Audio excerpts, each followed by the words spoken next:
دوستو اللہ تبارک و تعالیٰ نے جو ہے ہم سب کو دنیا میں بھیجا ہے اور اپنی عبادت کے لیے جو ہے اللہ نے ہم سب کو پیدا فرمایا ہے، اور دنیا میں آ کر کے ہر انسان کے لیے، ہر ایک کے لیے اپنے اخلاق باطنہ کو درست کرنا جو ہے یہ ضروری ہے۔ اس سے ہماری دنیا بھی کامیاب ہوگی، ہمارا دین بھی اچھا ہوگا اور ہماری دنیا بھی اچھی ہوگی۔ کیوں؟ اس لیے کہ دنیا کا درست ہونا یہ دین کی درستگی پر موقوف ہے۔ اگر کوئی آدمی یہ سوچے کہ ہم دین کو چھوڑ کر کے اور دنیا ہم اپنی اچھی کر لیں گے تو میرے بھائی دنیا میں وہ اسباب، وسائل، مال یہ سب کچھ تو جمع کر لے گا لیکن دل کا سکون جو ہے وہ اس کو نہیں حاصل ہوگا۔ اسی لیے اللہ والوں کی زندگیوں میں یہ چیز نظر آتی ہے، جو اللہ والے ہوتے ہیں جنہوں نے اپنی زندگی اللہ کے حکموں پہ گزاری ہوتی ہے، نبی کا طریقہ زندگی میں ہوتا ہے، ان کے یہاں یہ چیز نظر آئے کہ دلوں کا سکون اور اطمینان یہ ان کو حاصل ہوتا ہے۔ اس لیے اپنے اندر کا اخلاق باطنہ جو ہے اس کا سیکھنا بہت ضروری ہے، اور میرے بھائی یہ سب چیزیں جو ہے ہمیں صحبت سے حاصل ہوگی۔ ہم کسی کو اپنا بڑا بنائیں، مسجد کا امام ہو یا عالم ہو، اور اس کے ساتھ اس کی صحبت میں رہ کر کے ہم ان سب چیزوں کو سیکھیں گے تو انشاءاللہ ہماری زندگی میں یہ پیدا ہوگا۔ حسن بصری رحمۃ اللہ علیہ فرماتے ہیں کہ یہ معرفت والا سبق ہم نے اپنے اکابر سے ترک دنیا کر کے سیکھا ہے، تسبیحات کے ذریعے نہیں سیکھا ہے۔ دنیا کی محبت کا دل کے اندر آنا یہ بھی جو ہے ہماری باطنی خرابی ہے، یہ بھی ہماری باطنی خرابی ہے۔ تو میرے بھائی دوستو یہ دنیا کا دل سے نکل جانا اور اللہ کی محبت کا دل میں آنا یہ اصل چیز ہے۔ اللہ کے نبی صلی اللہ علیہ وسلم نے فرمایا کل یہاں سکول خطیہ، یہ ساری برائیوں کی جڑ جو ہے دنیا کی محبت ہے۔ اللہ کے نبی صلی اللہ علیہ وسلم نے فرمایا کہ لو كنت متخذا خليلا لاتخذت ابا بکر خليلا، کہ اگر میں کسی کو اپنا جگری دوست بناتا تو ابو بکر کو بناتا۔ اس سے کیا سمجھ میں آیا کہ اللہ کے نبی صلی اللہ علیہ وسلم نے اپنا جو اصلی دوست بنایا، حقیقی محبت جو ان کے دل میں تھی وہ اللہ کی تھی۔ اور صدیق رضی اللہ تعالیٰ عنہ کا کیا مقام ہے؟ مجدد الفسانی رحمۃ اللہ علیہ فرماتے ہیں کہ اگر اللہ کے نبی صلی اللہ علیہ وسلم کھڑے ہوں اور ان کے سامنے ایک شیشہ رکھا جائے تو اللہ کے نبی یہ ہے اور شیشے میں جو اللہ کے نبی کی جو تصویر آئے گی ابو بکر، اتنا گہرا تعلق تھا اور صدیق رضی اللہ تعالیٰ عنہ کا اللہ کے نبی صلی اللہ علیہ وسلم سے۔ اس کے باوجود اللہ کے نبی کیا فرما رہے ہیں کہ اگر میں کسی کو اپنا حقیقی دوست بناتا، جگری دوست بناتا تو ابو بکر کو بناتا، لیکن میں نے اللہ کے علاوہ کسی کو بنایا نہیں۔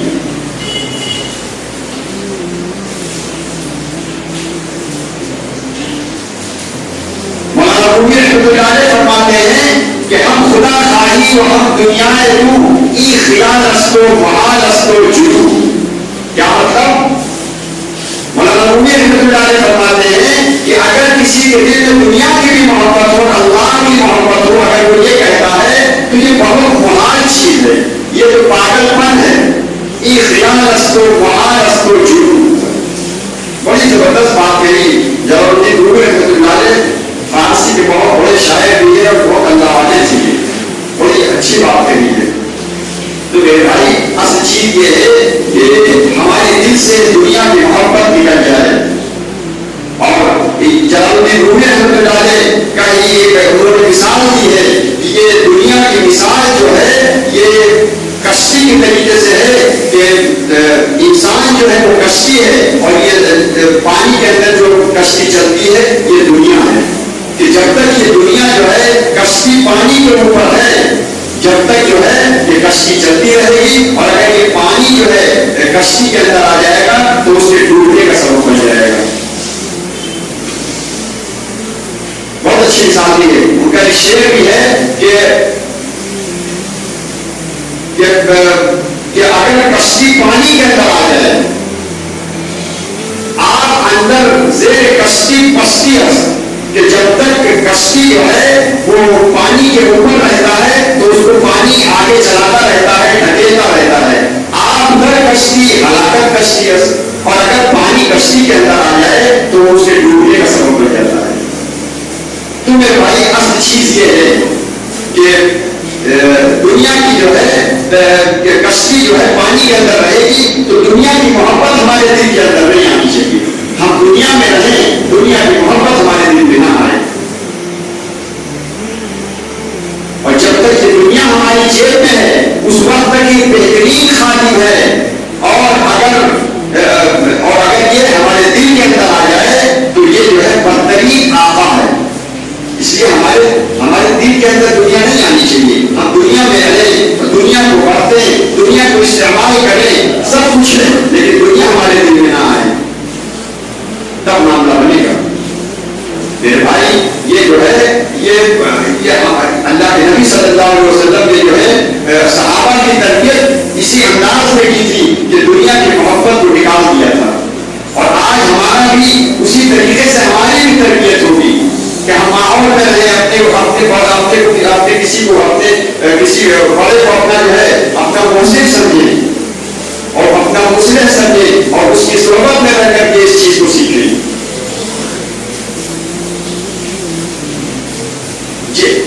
کبھی کبھی کوئی لفظ ایسا ہوتا ہے کہ اس کا ایک ایک لفظ جو ہے وہ پامانے ہوتا ہے. یہ دنیا, یہ لفظ دشمن جو ہے, دشمن, اس میں 4 حروف ہیں اور چار ہمارے دشمن بھی ہے. دال سے دنیا, نون سے دشمن, دال سے دنیا, اور اس کے بعد دشمن, اور شین سے شیطان, اور میم سے مخلوق, اور نون سے نفس. یہ چاروں ہمارے دشمن بھی ہیں. اور جب انسان کو پتا ہوتا ہے اپنے دشمن کے بارے میں تو اسے بچنے کی کوشش بھی کرتا ہے. امام غزالی رحمۃ اللہ علیہ نے بڑی اچھی مثال دی ہے اس کے بارے میں. وہ فرماتے ہیں کہ ایک انسان جا رہا تھا, اس کو ایک شیر میں دیکھا تو اس کو دوڑایا. اب وہ انسان پریشان ہو گیا, وہاں کوئی پیڑ نہیں تھا, کوئی چیز نہیں تھی کہ کہاں بھاگ کر. یہ مثال دی ہے. امام غزالی رحمۃ اللہ علیہ بڑے عالم ہیں, ان کی مثال بھی بڑی زبردست ہے. وہ فرماتے ہیں کہ وہ انسان پریشان ہو گیا کہ اب میں کیا کروں, تو اس کو ایک کنواں نظر آیا. تو اس نے جب کنویں میں جھانکا تو اس میں کالا ناگ جو ہے پانی کے اندر تھا. اب اس نے سوچا کہ میں کدھر جاؤں, اگر میں اوپر رہتا ہوں تو شیر مجھے پکڑ لے گا, اور اگر پانی کے اندر جاتا ہوں تو مجھے جو ہے وہ سانپ کاٹ لے گا. تو اسی پریشانی میں تھا. اس کے بعد اس نے دیکھا کہ کنویں کے اندر ایک پیڑ ہے, اس پیڑ کے اوپر. اب اس نے سوچا کہ میں پیڑ پہ چلا جاتا ہوں, وہاں لٹک جاتا ہوں, نہ اوپر رہوں گا کہ شیر مجھے پکڑے گا, اور نہ میں نیچے جاؤں گا کہ مجھے سانپ کاٹے گا. وہ اس پیڑ پہ جا کے لٹک گیا, اور اس پیڑ پہ جب لٹکا تو اس نے دیکھا کہ 2 چوہے ہیں, ایک کالا چوہا, ایک سفید چوہا. وہ اس پیڑ کو کاٹ رہے ہیں. اب یہ بڑے پریشانی میں کیا کہ پیڑ جو ہے کاٹ دیں گے تو میں نیچے چلا جاؤں گا. اسی پریشانی میں وہ ادھر ادھر جھانکتا رہا تو اس کو نظر آیا کہ ایک مدھومکھی کا چھتا ہے, لیکن اس میں مدھومکھی نہیں ہے, صرف شہد بھرا ہوا ہے. اب اس نے ایک ہاتھ سے اس پیڑ کو پکڑا اور اس شہد کو چاٹنے لگا, اور اس شہد کو چاٹتے چاٹتے وہ سب کچھ بھول گیا. نہ اس کو شیر یاد ہے, نہ سانپ, کنویں کے اندر سانپ اس کو یاد ہے, اور وہ چوہے وغیرہ سب بھول گیا. اب سوچے کہ اس کا انجام کیا ہوگا. امام غزالی فرماتے ہیں اے انسان, تیری بھی مثال اسی شخص کی طریقے سے ہے کہ وہ جو شیر ہے وہ ملک الموت کی طریقے سے تیرے پیچھے پڑا ہوا ہے, اور قبر کا عذاب جو ہے سانپ کی شکل میں تیرے انتظار میں ہے. اور یہ جو چوہے ہیں یہ تیری زندگی کے دن اور رات ہیں, اور جو پیڑ ہے وہ تیری زندگی ہے, اور جو شہد چاٹ رہا ہے یہ دنیا کی لذت ہے. دنیا کے لذات میں پڑ کے تو ساری چیزوں کو بھول گیا. بتائیے کیا انجام ہوگا. کتنی اچھی مثال دی ہے. ہر انسان یہ سوچے آج ہم دنیا کی لذتوں میں پڑ کر کے ہم سب کچھ بھول گئے, اور صرف دنیا کمانے میں، دنیا کو استعمال کرتے تھے، اسی میں لگ گئے اور ہم اللہ اور اس کے رسول سے غافل ہو گئے. کتنے اس میں جو ہے کتنی عبرت کی بات امام غزالی رحمۃ اللہ علیہ نے فرمائی تھی. ہم اس سے سوچیں. اللہ کے نبی صلی اللہ علیہ وسلم نے فرمایا کہ حلال ہوا حساب ہوا حرام ہوا وبال، کہ دنیا میں اگر تم نے جائز کمایا ہے تو اس کا حساب دینا پڑے گا، اور اگر حرام کمایا ہے تو وہ وبال جان بنے گا. اللہ کے نبی صلی اللہ علیہ وسلم نے فرمایا کہ میری امت کے غربا جو ہے وہ امیر لوگوں سے 500 سال پہلے جنت میں جائیں گے. میرے بھائی یہ دنیا جو ہے اور آخرت کا ایک دن 50,000 سالوں کے برابر ہوگا، 50,000 سالوں کے برابر. اور 500 سال پہلے جو ہے جنت میں غریب لوگ جائیں گے. تو اس دن یعنی قیامت کے دن جو ہے امیر لوگ غریبوں کو دیکھ کر کے بہت ہی حسرت اور تمنا سے دیکھیں کہ کاش ہم بھی دنیا میں غریب ہوتے. فتوبى للغرباء، اللہ کے نبی صلی اللہ علیہ وسلم غریبوں کے لیے جو ہے خوشخبری ہے. میرے بھائی یہ سوچنے کا مقام ہے، اور یہ جو ہم لوگ کا یہ مذاکرہ ہوتا ہے اس کا صرف یہ مقصد ہے کہ ہماری زندگی کے اندر تبدیلی آئے، ہماری زندگی بدل جائے. ابھی ہم نے قرآن کی جو آیت پڑھی ہے کہ بے شک اللہ کا وعدہ سچا ہے.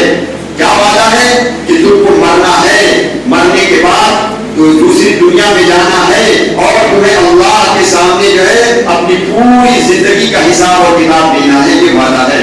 تو تم کو دنیا کی زندگی دھوکے میں نہ ڈالے، اور شیطان تم کو اللہ سے جو ہے دھوکے میں نہ ڈالے.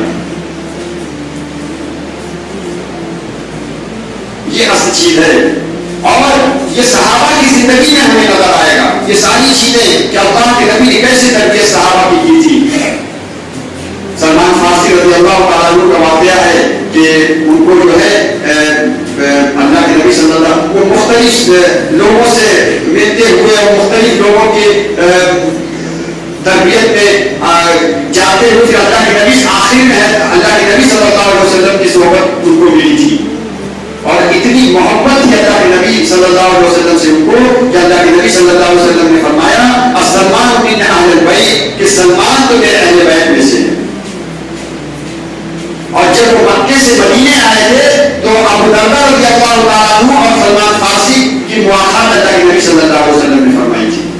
اور جب وہ اللہ کے نبی دنیا سے چلے گئے تھے تو وہ جو ہے بیت المقدس منتقل ہو گئے تھے ابو دردہ رضی اللہ تعالیٰ عنہ. تو ایک مرتبہ ہے ابو دردہ رضی اللہ تعالیٰ عنہ نے خط لکھا. سلمان فارسی رضی اللہ عنہ اپنے واقعات بیان کرتے تھے اور خطوں کے ذریعے جو ہے ان کی جو ہے وہ اپنی بات کو کہا کرتے تھے. تو انہوں نے خط میں لکھا کہ الحمدللہ الذی انزلنی علی ارض المقدس الارض المقدسہ وآتانی اللہ مالا واولادا، کہ اللہ نے مجھے جو ہے مقدس زمین میں اللہ نے مجھے جو ہے وہ اتارا ہے اور مجھے مال اور اولاد خوب عطا فرمایا. اللہ نے خوب برکت دی ہے. سلمان فارسی رضی اللہ تعالیٰ نے جب یہ خط پڑھا تو انہوں نے جو ہے اس خط کا جواب جو بھیجا تو کیا لکھا؟ فعل یا ابا دردہ ان الارض المقدسہ لا تقدس الانسان ولكن تقدس الانسان بالاعمال الصالحة والاخلاق الفاضلة. ويا ليت آتاك الله بدل المال علما نافعا وبدل الاولاد عملا صالحا. کہ اے ابو دردہ تم جان لو کہ مقدس زمین جو ہے انسان کو مقدس نہیں بناتی ہے. انسان کو مقدس تو اعمال صالحہ اور اچھے اخلاق اور اچھے اعمال اس کو مقدس بناتے ہیں. اور میری دعا ہے اللہ سے کہ اللہ تعالیٰ تم کو مال کے بدلے جو ہے وہ علم نافع عطا فرمائے اور اولاد کے بدلے نیک اعمال عطا فرمائے. یہ دیکھیے سوچ کی صحابہ کی، کیسی سوچ کی صحابہ کی. ہر وقت آخرت کے بارے میں ان کی سوچ تھی. اللہ کے نبی صلی اللہ علیہ وسلم ایک مرتبہ شام سے جو ہے ریشم کے کپڑے آئے تو صحابہ اس کو چھو رہے تھے، بار بار چھو رہے تھے، بہت حیرت کی نگاہ سے دیکھ رہے تھے. اللہ کے نبی صلی اللہ علیہ وسلم نے فرمایا لمناجم سعد بن معاذ فی الجنت افضل من هذا، کہ سعد بن معاذ کا جو ہے رومال جنت میں اس سے بہتر ہوگا، اس سے افضل ہوگا. ایسی تربیت کی تھی صحابہ نے. تب صحابہ بنے تھے. اور ان کے بارے میں ابو عبیدہ عجیب واقعہ ہے کہ یہ اللہ کے نبی صلی اللہ علیہ وسلم کے زمانے میں یہ ان کو اللہ کے نبی نے جو ہے وہ بحرین کا گورنر بنا کے بھیجا، اور جب یہ وہاں پہ جو ہے مشرکین اور کفار تھے جزیہ وصول کر کے پھر مدینے پہنچاتے تھے، تو ایک مرتبہ فجر کے وقت جو ہے وہ جزیہ وصول کر کے کپڑوں کی شکل میں، مال کی شکل میں اور بہت سی چیزوں کی شکل میں وہ چیز لاتے تھے. تو جب فجر کے وقت پہنچے تو اس وقت بڑی تنگی کا دور تھا، صحابہ بڑی تنگی میں تھے. تو انصار جو تھے وہ فجر کی نماز کے بعد اللہ کے نبی صلی اللہ علیہ وسلم کے گھر کی طرف جانے لگے تو سامنے آ کے کھڑے ہو گئے. اللہ کے نبی صلی اللہ علیہ وسلم نے فرمایا، مسکرائے دیکھ کر کے سمجھ گئے کہ اسی لیے آئے ہیں کہ وہ جو مال آیا ہے بحرین سے اس کے چکر میں آئے ہیں. تو اللہ کے نبی صلی اللہ علیہ وسلم نے فرمایا کہ دیکھو تم کو خوشخبری ہو کہ یہ مال تم کو ملنے والا ہے اور خرید ملے گا. لیکن پھر آگے فرمایا فواللہ ما الفخر والشعائر، خدا کی قسم مجھے تم پر تندرستی کا ڈر نہیں ہے، ولیکن اخشی علیکم ان تبسط علیکم الدنیا کما بسطت علی من کان قبلکم فتنافسوها، یہ دنیا جو ہے تم پر کشادہ کر دی جائے گی جیسا کہ تم سے پہلے لوگوں پر کشادہ کی گئی، اور پھر تم جو ہے مقابلہ کرو گے ایک دوسروں کی، جیسا کہ تم سے پہلے لوگوں نے مقابلہ کیا، پھر دنیا تم کو ہلاک و برباد کر دے گی جیسا کہ تم سے پہلے لوگوں کو ہلاک و برباد کیا. اللہ کے نبی صلی اللہ علیہ وسلم نے فرمایا اس کے بعد جو ہے وہ کیسے کر کے اللہ کے نبی صلی اللہ علیہ وسلم نے فرمائی کہ ہر وقت ان کے پیش نظر آخرت رہنی تھی، آخرت کے بارے میں ہر وقت ان کی سوچ بھی یہ رہتا تھا کہ ہمیں دنیا سے مر کر کے جانا ہے، یہ چند روزہ زندگی ہے. حضرت عبیدہ بن جراح رضی اللہ تعالیٰ عنہ کا واقعہ ہے کہ شام کا زیادہ تر حصہ انہی کے ذریعے انہی نے فتح کیا تھا. حضرت عمر رضی اللہ تعالیٰ عنہ کے زمانے میں ان کو جو ہے وہ وہاں کا گورنر بنا دیا گیا شام کا، اور وہ شام آج کا نہیں ہے، وہ شام اس زمانے کا تھا. اس وقت جو ہے 4 ملک آج ہیں، شام، جارڈن، لبنان، فلسطین، یہ سب شام میں آتا تھا. اس کے گورنر تھے اور بہت شدت و شاداب ایریا تھا. یہاں پہ اللہ نے بڑا خوب مال دیا تھا، اور کیسے روم جو تھا، روم کا بادشاہ تھا، اور اس کی حکمرانی تھی یہاں پہ، اور بہت زیادہ اس کی نظر اس کے اوپر رہتی تھی. تو وہاں کا جو گورنر بنایا تو حضرت رضی اللہ تعالیٰ عنہ جو ہے کبھی کبھی جو ہے کئی علاقوں کے ملکوں کے جو سفر بھی کرتے تھے، وہاں کا جائزہ لیتے تھے کہ وہاں پہ صحیح طریقے سے جن کو ہم نے گورنر بنایا وہ صحیح طریقے سے چلا رہے ہیں، لوگوں کے حالات کیا ہیں. تو ایک مرتبہ شام میں سفر ہوا ہے عمر رضی اللہ تعالیٰ عنہ کا، تو حضرت رضی اللہ تعالیٰ عنہ نے عبیدہ بن جراح رضی اللہ تعالیٰ عنہ سے فرمایا کہ میں بھائی کا گھر دیکھنا چاہتا ہوں جہاں آپ رہتے ہیں. تو حضرت عبیدہ بن جراح رضی اللہ تعالیٰ عنہ نے فرمایا حضرت میرا گھر دیکھ کے کیا کریں گے، کوئی فائدہ نہیں ہوگا. کہنے کہ نہیں میں دیکھنا چاہتا ہوں. کہنے کہ ٹھیک ہے چلیے. تو اس شہر کے بیچ سے دمشق کا شہر بہت خوبصورت شہر، آج بھی بہت خوبصورت، اس زمانے میں بھی خوبصورت تھا. اس شہر سے لے کر کے نکلے اور پورا شہر پار کر گئے. اس کے بعد دور جا کر کے کھجور کے پتوں کا بنا ہوا ایک جھوپڑی تھی، اس میں لے کر کے گئے. تب جب وہاں گئے تو جا کر کے چاروں طرف عمر رضی اللہ تعالیٰ نے دیکھا تو دیکھا کہ ایک مسلح ہے اور کچھ نہیں. کہنے لگے تو اس میں کوئی سامان نہیں ہے، تم کیسے زندگی گزارتے ہو؟ تو حضرت عبیدہ بن جراح رضی اللہ تعالیٰ نے فرمایا، عبیدہ بن جراح رضی اللہ تعالیٰ نے فرمایا یہ مسلح میرے لیے کافی ہے، اس پہ نماز پڑھتا ہوں اور اس پہ سو جاتا ہوں. اور اوپر جو ہے تاخ کے اندر کچھ رکھی کے ہاتھ ڈال کے نکالا تو اس میں پانی تھا، اس میں روٹی بھیگی ہوئی تھی. کہنے لگے کہ میں حکومت کے کام میں ہر وقت مشغول رہتا ہوں، ایک گڑیا میں نے مقرر کر رکھی ہے، وہ مجھے 3-4 دن کی روٹی بنا دیتی ہے، وہ سکھا دے کر سوکھ جاتی ہے اور اس میں روزانہ بھگو دیتا ہوں، شام کو کھا کر کے سو جاتا ہوں. حضرت رضی اللہ عنہ رونے لگے، کہنے لگے کہ دنیا کی چمک دمک نے ہم سب کو بدل دیا، لیکن ابو عبیدہ تم جیسے اللہ کے نبی صلی اللہ علیہ وسلم کے زمانے سے ویسے ہی آج بھی تم ہو. رونے لگے رضی اللہ تعالیٰ. یہ ایسی زندگی تھی میرے بھائی، یہ ہمارے لیے آئیڈیا ہے، ہمارے لیے نمونہ ہے. ہم کو بھی اپنی زندگی میں یہ ساری چیزیں، ہم کو بھی اپنی زندگی میں یہ لانا ہے، اپنی زندگی کے اندر یہ چیز پیدا کرنی ہے.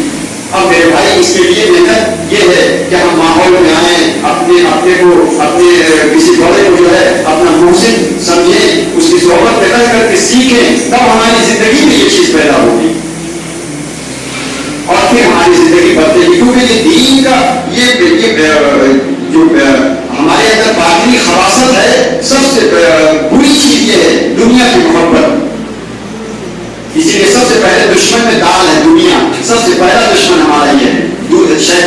دوسرے نمبر کا ہے، اور تیسرے نمبر کا مخلوق ہے، اور چوتھے نمبر پہ جو دشمن ہے وہ نفس ہے.